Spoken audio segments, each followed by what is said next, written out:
Muito obrigado, Cadu. É impossível, porque essa promessa não falha. Até daqui a pouco. Hoje é terça-feira, é dia de milagre aqui no Templo de Salomão, só que hoje também é dia do Anjos da Madrugada. Um desses 17 projetos que você acompanhou é o Anjo da Madrugada. E nós temos aqui 2 voluntários, Leandro e Alexandro. Bom dia e bem-vindo aqui ao Morte. Bom dia, obrigado.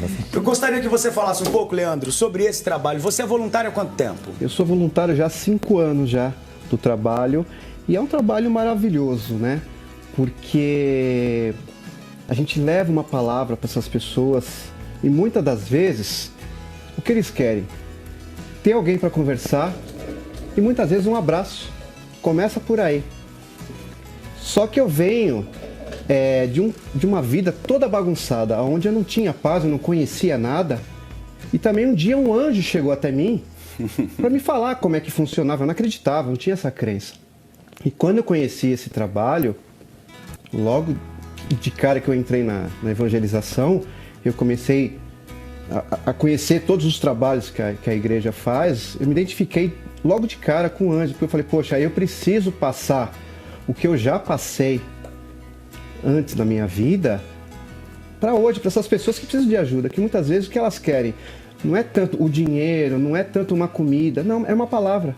E você sentar com eles, conversar, sabe, escutar, é isso que eles querem. Às vezes eles têm um problema, muitas das vezes é problema com drogas, porque teve traição, a família ou alguma coisa, ele errou, tinha dívidas, não conseguiu pagar, saiu para a rua e não conseguiu arrumar dinheiro, foi ficando dificultoso para ele voltar para casa, e aí a partir dali começou bebidas, começou drogas. Então são várias situações que temos no Anjo da Madrugada. E é um trabalho maravilhoso fazer parte deles, porque, deixa eu ver, a gente chega lá, a princípio, a sociedade que nós vivemos, infelizmente, tem medo, né? Quando passa com o carro, fecha os vidros, aquela coisa. Nós não, nós vamos lá, diretamente lá onde eles estão. Seja em São Paulo, seja fora de São Paulo, não interessa. Em qualquer situação, nós vamos nos lugares onde todo mundo foge, nós vamos lá para conversar com eles. E o mais interessante disso é que eles nos recebem com muito amor, com um sorriso, sabe? Uma alegria. Vocês veem que eles veem uma saída ali. Né? Para quem não conhece o trabalho, vem perguntar o que é, a gente começa a conversar, explicar como é que funciona o trabalho. E eles já começam a contar, olha, porque eu vim de uma família assim, porque eu tenho isso. E a maioria deles tem profissões. São pessoas que já foram empresários, têm família, têm tudo. E o mais interessante, pastor, é que é o seguinte, essas pessoas que estão lá, muitas delas têm família, mas têm vergonha de voltar, não quer o contato. Olha, é importante a gente tocar nesse assunto, porque muitas vezes você passa pela rua, principalmente aqui em São Paulo, o número de moradores de rua só tem crescido. A gente sabe que com a pandemia, esse número cresceu, só que mesmo com o fim da pandemia, esse número continua crescendo. Sabe o que os dados dizem? Que de janeiro até agora, aproximadamente 5 mil pessoas foram para as ruas aqui em São Paulo. 5 mil. E a gente sabe, porque a gente anda nas ruas hoje, a gente tem visto isso. A cada esquina, você consegue ver um morador de rua, uma pessoa em condição de rua. Só que a gente sabe também que muitas delas, como dizia o Leandro, têm família, só que não consegue voltar para casa. Muitos enfrentaram algum tipo de trauma e foram parar na rua, perderam o trabalho, não conseguiram mais manter uma casa. E muitos deles, quando foram para as ruas, não tinham vícios. Aprenderam o vício na rua. Então é um poço que cada vez vai ficando mais fundo, até que encontra alguém que estenda as mãos para tirá-lo de lá, que foi o caso do Alexandro. Você foi morador de rua? Sim, fui morador de rua, pastor, por 10 anos. Morei na rua por 10 anos. Né, com 17 para 18 anos, eu abandonei o trabalho, né, me afastei de Deus. Eu era evangélico, me afastei de Deus. E com isso, abandonei o trabalho e comecei a me envolver com as coisas do mundo, né, com as bebidas. Em menos de 4 meses já estava traficando, já estava gerenciando biqueiras, né? E nisso eu fui conhecendo a maconha, conhecia as bebidas, conhecia a cocaína. E em menos de 4 anos eu já estava no crack. E me deparei na Cracolândia, com 10 anos. Fiquei 10 anos na Cracolândia, pastor. Como que você foi parar na rua, Alexandro? Porque você tinha uma casa, você morava com seus pais? Morava com meus tios. Seus tios? Sim, senhor. Começou nas drogas, depois você foi pro tráfico. Como é que você foi parar na rua? Olha, eu não consigo nem explicar para o senhor direito qual foi o motivo que eu me deparei na rua, mas eu cansei da vida que eu estava levando, né? Eu achava que tava bom para mim, que eu não precisava de Deus na minha vida. Comecei nas minhas amizades, né, que me ofereciam as coisas momentâneas, né, do mundo, e eu comecei a me separar de Deus e fazer as coisas erradas do mundo, né?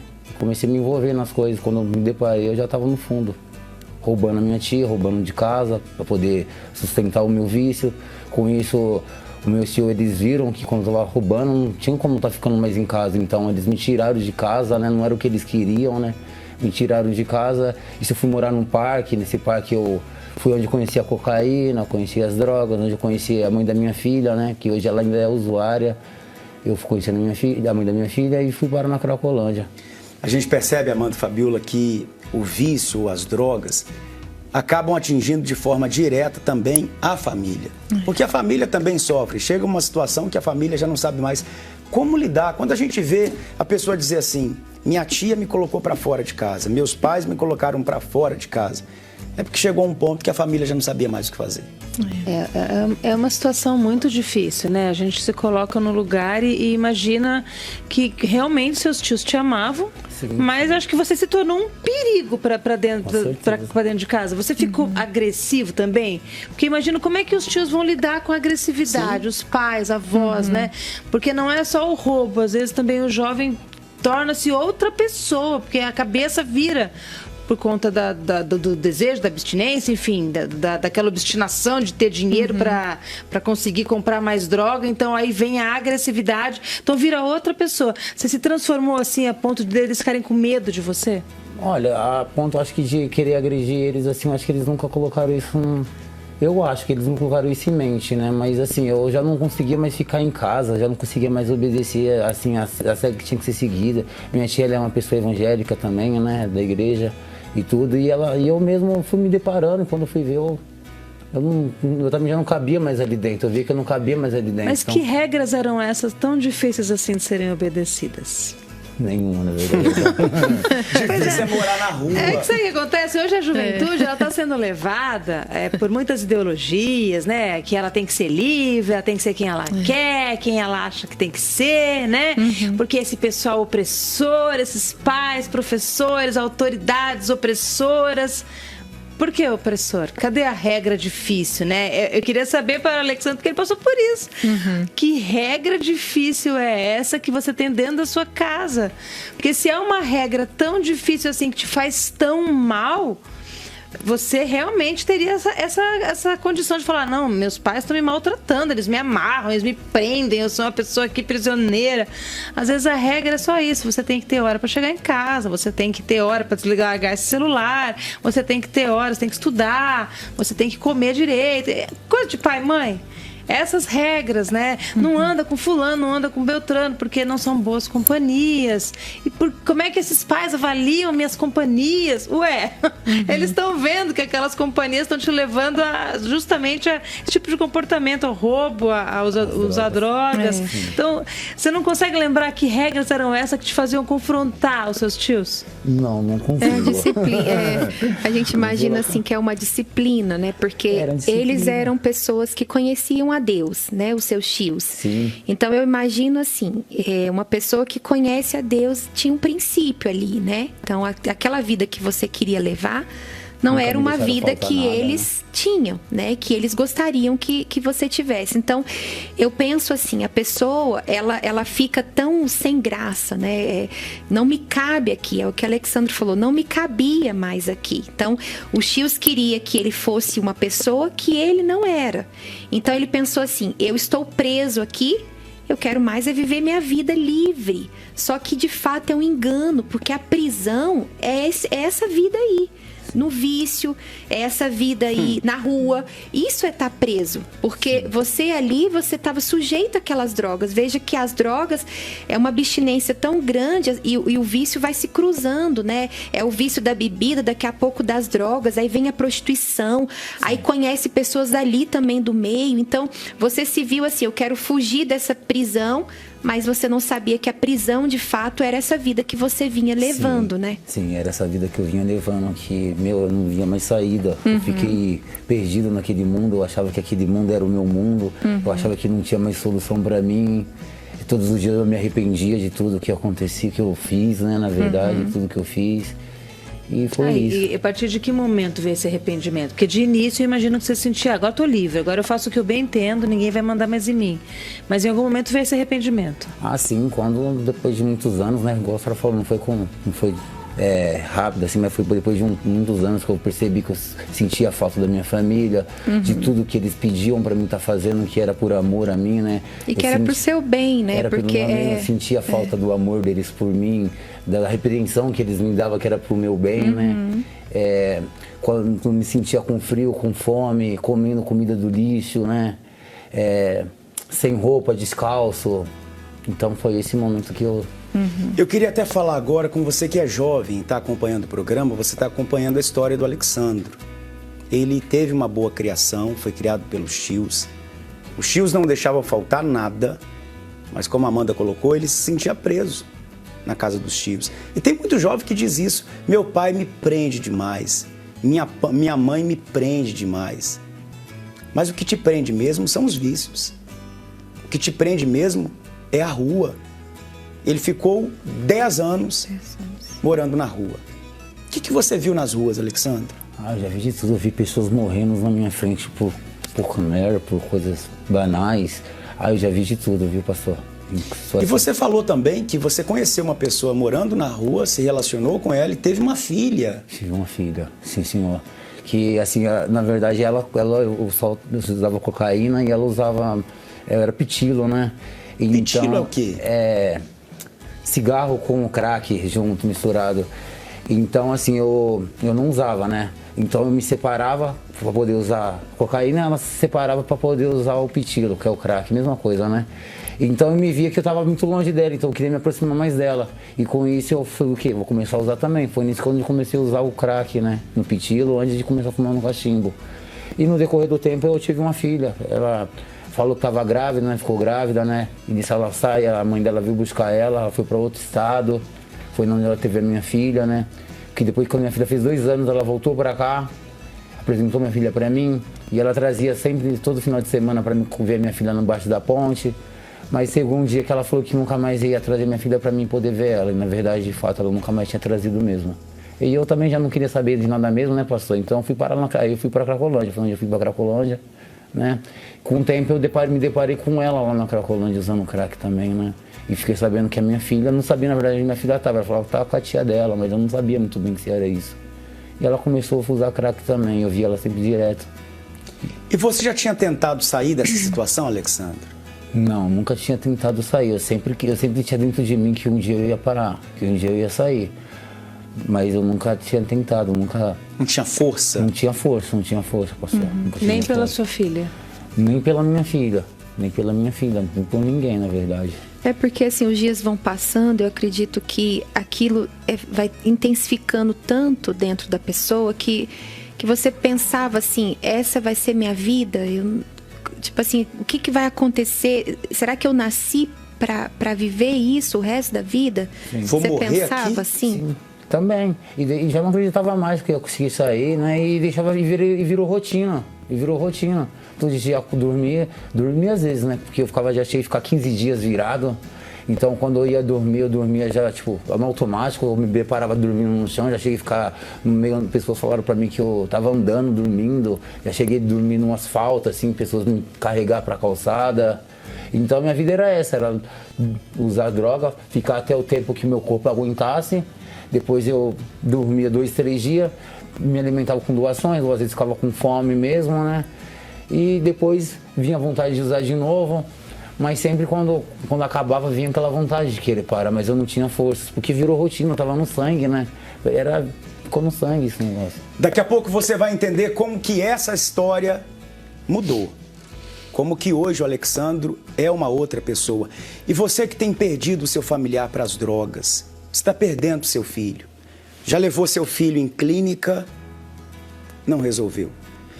Já prendeu ele dentro de casa, não resolveu. Está na hora de você levar seu filho até quem resolve, para que depois não seja tarde demais. Você vai acompanhar uma matéria que fala justamente sobre o drama de um pai que perdeu o filho, perdeu para as drogas, perdeu essa guerra contra as drogas. Só que pode acontecer diferente na sua casa, na sua família, como foi diferente na vida do Alexandro. Já estou voltando.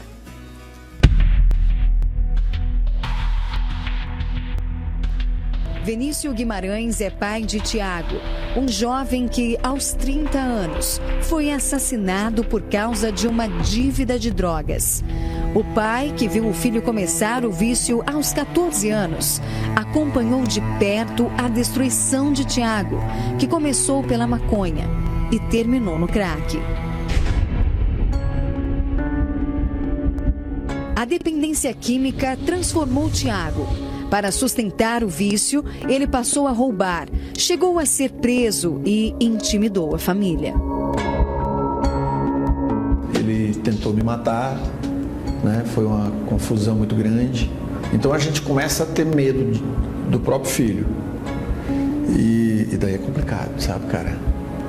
É complicado porque tu tem que expulsar ele, porque senão tu morre. E tu não vai ter chance de salvá-lo, tá entendendo?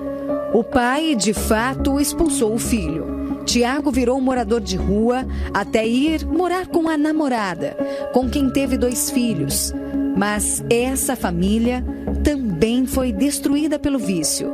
Quando Tiago foi preso pela 4ª vez, mesmo depois de solto, não voltou para casa. Pouco tempo depois, foi executado pela dívida com o tráfico de drogas. Recebi uma ligação e disseram que o rapaz matou mesmo o Tiago e matou o outro amigo dele. E essa pessoa mesmo que matou, enterrou junto com o outro em um cemitério clandestino. Foi horrível. Ao pai de Tiago, restou lamentar pela batalha que desta vez não foi vencida. Então você luta e perde. Você luta para perder, né? Ou quem consome o crack, né? A família luta para perder. Uma destruição completa, né? De uma vida por conta de uma substância que não tem tamanho, não tem nada, mas é tão devastadora, né? Eu não ia perder tempo, não. Eu ia só beijar ele, só beijar. Eu queria só ficar beijando.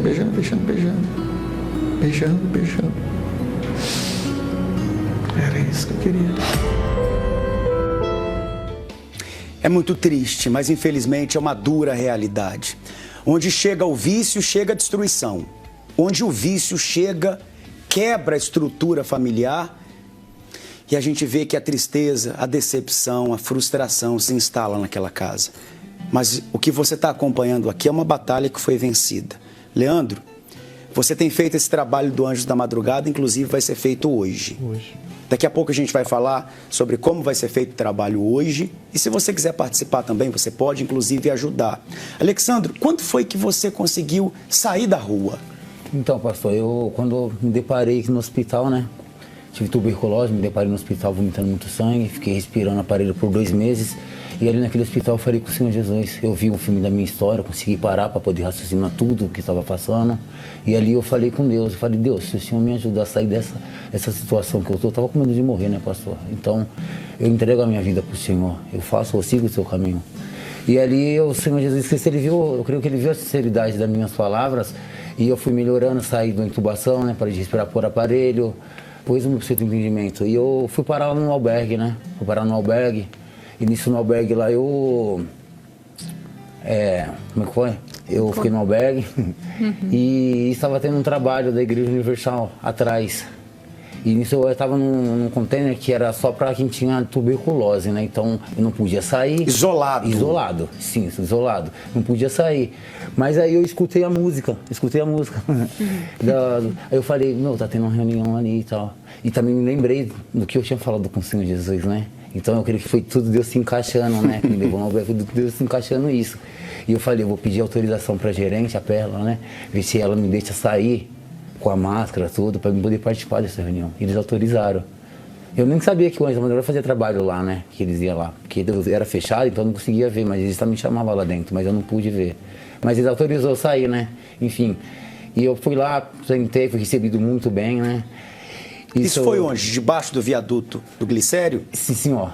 E isso eu sentei, normal. Teve uma pessoa que eu não me lembro muito bem, mas conversou comigo, falei com ela e tal. Foi um anjo, né, da madrugada lá. E escutei a palavra. Depois da palavra, antes eu cortei o cabelo, depois escutei a palavra. Depois da palavra teve o alimento físico também, né, não só espiritual. E antes de terminar a reunião, o pastor, ele falou assim, agora eu queria chamar aqui na frente vocês que queriam de fato e verdade entregar sua vida para o Senhor Jesus. E eu não me di esforços, né? Já não tinha nada a perder, né? Já tinha perdido tudo? Já tinha perdido tudo isso, na verdade. Quase perdeu a vida? Quase perdi a vida, né? E fui lá, entreguei a minha vida para o Senhor Jesus Cristo. E nisso eu comecei a me separar, porque também tem muitos conhecidos naquele albergue também que eu me deparava na rua, a maioria, né? Então eu comecei a me separar. Isso foi debaixo da ponte, debaixo do viaduto? Debaixo do viaduto. E ali eu comecei a me separar das pessoas, não desfazendo de ninguém, sabe, pastor? Mas eu tive que me separar para mim hoje estar chegando próximo delas para poder estar falando de Deus. Então eu me separei e eu não sabia que tinha uma igreja lá próximo, mas depois quando eu fiquei sabendo que tinha uma pessoa que morava lá, né, que hoje eu não estava na presença de Deus, mas ele que estava antes, ele me levou lá, morava no albergue também. Comecei a participar da reunião, falei, vou todas as noites para a igreja. E fui todas as noites. De domingo eu também, fora onde da madrugada toda terça, né? De domingo eu ia na Cura dos Vícios também, para poder me aprofundar mais. E isso você ainda morava na rua? Só dormia no albergue? Não, eu já comecei, eu peguei, como eu vim do hospital, eles me colocaram como fixo lá, então na verdade eu não saía para a rua, eu ficava só lá dentro, eu não podia sair, né? Estava se recuperando, né? Estava me recuperando. Vontade eu tinha dias que eu fechava ali aquele container ali e eu chorava de soluçar, né? Porque eu queria usar droga, então com isso veio a depressão, veio a ansiedade, mas eu persisti, fiquei até o fim, né? Porque eu também tinha falado uma promessa para Deus, eu já conhecia esse Deus, né?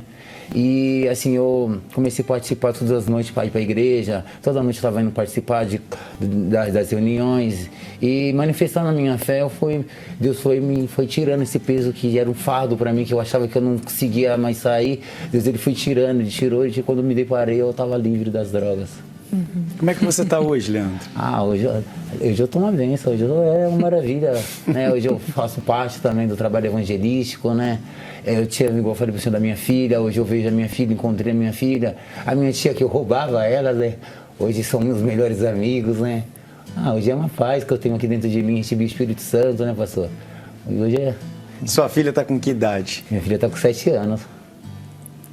E hoje você faz o trabalho também do Anjo da Madrugada? Sim, eu faço trabalho do Anjo da Madrugada. E quando você chega lá, por exemplo, no Glicério, lugar onde você conhecia, você frequentava e as pessoas te veem, hoje elas falam o quê? Hoje elas veem Deus em mim, né? Elas veem Deus em mim. Tipo, elas falam, pô, Alex, eu quero... Tipo, eles pedem ajuda minha. Terça-feira a gente também faz núcleo lá, através do Glicério, a gente faz um núcleo lá. Então, eles me respeitam. Eu levo muitas pessoas hoje. Também tem pessoas que, através do meu testemunho, né? Através também da minha ajuda. Deus, acima de tudo, claro, né? Então, hoje tem pessoas que hoje também saíram das drogas. Tem um amigo meu também que morava também na rua comigo hoje. Ele também se batizou, ele recebeu o Espírito Santo também. Que hoje também serve a Deus. E é assim. As fotos que vocês estão acompanhando em casa são as fotos do Alexandro fazendo esse trabalho também do Anjo da Madrugada. E tem aí também a foto do Alexandro junto com a sua filha, não tem? Se nós tivermos, pode colocar, por favor. Quem diria, hein? Que uma pessoa que morou 10 anos na rua, hoje estaria recuperado, liberto, na verdade, livre de todo o mal e com um relacionamento pai e filha. Olha que foto maravilhosa. Quem diria que teria jeito para o Alexandro? Quem diria que haveria recuperação para ele e que uma pessoa que morava na rua hoje estaria ajudando outras pessoas? Mas é o que acontece. Quando a gente leva uma situação a Deus, não tem como a vida ficar do mesmo jeito. A gente vê o texto sagrado falando sobre um pai que tinha enfrentado muitas lutas com o filho, que não podia ficar sozinho. Se ficasse sozinho, pulava na água tentando contra a sua vida, pulava no fogo tentando contra a sua vida. Ele precisava de acompanhamento e atenção 24 horas por dia. E esse pai, um dia cansado, leva esse filho até Jesus. Quando eu levo a Deus, qualquer que seja a situação, acontece um milagre. E atitude sincera, né? Veja que o Alex, quando ele foi diante de Deus ali naquele quadro de enfermidade, ele falou com Deus ali, né? Eu creio, com certeza, ali Deus permitiu aquela situação para que ele pensasse. Ele teve ali dias que ele teve que pensar, que ele teve com ele mesmo. Aqueles dias que você só tem você e você, são os melhores, porque ali Deus te traz a memória, a sua vida, a sua realidade, faz você pesar na balança o que vale a pena, o que não vale, né? E ali houve uma sinceridade. Veja que tudo parte de um princípio. A sinceridade dele levou ele a alcançar o que ele tanto precisava receber, né? E também o fato de alguém interceder, né? Porque eu tenho certeza que seus tios continuaram intercedendo por você, né? Por ele, né? Porque eu estava imaginando, né? Você falou que ficou na Cracolândia há tantos anos, né? Como é que é quando a gente passa pela Cracolândia? A gente vê aquelas pessoas ali, parecem zumbis, né? Você se encontrava daquela forma. Literalmente. Andando na rua, assim, completamente fora de si, sem perspectiva nenhuma, né? E você que está em casa assistindo, você tem que parar e analisar você mesmo. Quantas vezes você já viu isso na rua e você dentro de si pensou, como todos nós aqui, fala, meu Deus, né? Como começou essa história? Ou de repente você pensou, para isso daí não tem jeito não. Olha olha o estado que ele chegou, né? Então, realmente, humanamente falando, a gente olha e fala, acho que para esse daí não tem jeito. Será que tem família? Será que veio da onde, né? Olha como é que a pessoa tá, o estado lastimável dela. Mas Deus, ele olha lá dentro da pessoa. Deus, ele consegue analisar o porquê que aquela pessoa chegou àquele ponto, né? Deus, ele viu, Alexandre, cada dificuldade que ele teve dentro dele, porque de repente quem olha de fora falava assim, poxa, mas ele teve ali a família, né, os tios que ensinavam a palavra de Deus, ele teve chance, ele que não quis, mas Deus não olhou só o que estava do lado de fora, o que humanamente olhando para, parece que ele tinha um lar bom. Deus olhou o interior dele, o que estava faltando dentro dele, porque o que estava faltando dentro dele era Deus, mas ele não sabia. Então fez com que ele buscasse do lado de fora, com más amizades, com aventuras, com amigos, e acabou que o mundo das drogas o alcançou. Então, de repente, você tem um filho que está nessa situação, uma filha que está perdida, de repente sumida por aí, e você fala, eu dei tudo para ele, eu dei tudo para ela. Mas Deus, ele alcança dentro dessa pessoa, ele sabe o porquê que ela chegou a esse ponto de desistir dela mesma. Então, não desista dessa pessoa. Você, de repente, fala assim, mas eu não sei mais o que fazer. Então, aí é que você chegou no ponto certo. Entrega essa pessoa a Deus, faça seu papel de intercessora, faça seus votos e, acima de tudo, confie. É fácil? Não. Mas quando você, de fato, entrega esse fardo para Deus, Deus, ele vai lá e te sustenta durante essa luta, porque há um período de luta interna, né, Alexandre? Para você conseguir se libertar daquilo tudo. Tem que haver sacrifício, né? Tem que haver sacrifício. Falou a palavra certa. Tem que haver sacrifício. E hoje ele está transformado. Você está conhecendo aqui a vida por trás do voluntário. Leandro está aqui com a gente, Alexandre está aqui com a gente. Eles fazem parte desse trabalho maravilhoso do Anjos da Madrugada, que vai acontecer, inclusive, hoje, né, Leandro? Hoje vai ser feito onde? Hoje vai ser na Lapa.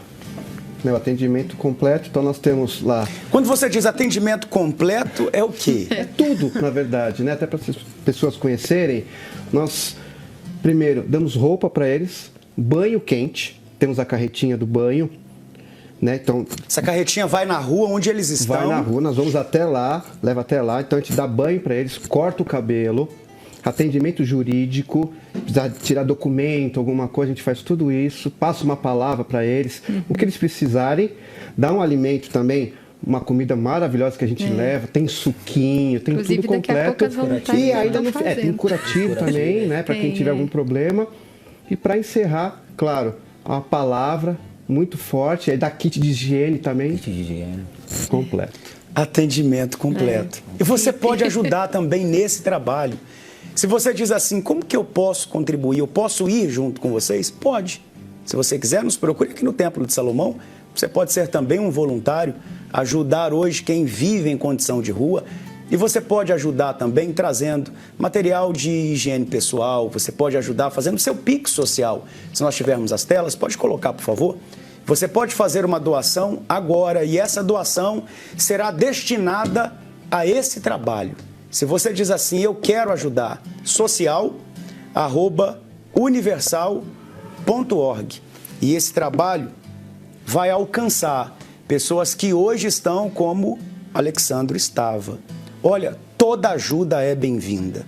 Se você diz assim, eu posso ajudar com pouco ou com muito, não importa. Toda ajuda é bem-vinda. Eu tenho alguns números aqui, deixa eu abrir aqui, por favor, de pessoas que já foram ajudadas de janeiro a maio desse ano agora de 2022. Eventos realizados, 22.331. Refeições distribuídas, 811.113. Kits de higiene pessoal, 52.930. Agasalhos distribuídos, 140.255. Pares de luvas, meias e toucas, 20.450. Cobertores distribuídos, 15.717. Quantas pessoas foram alcançadas? 636.301. Você também pode ajudar e fazer parte desse trabalho.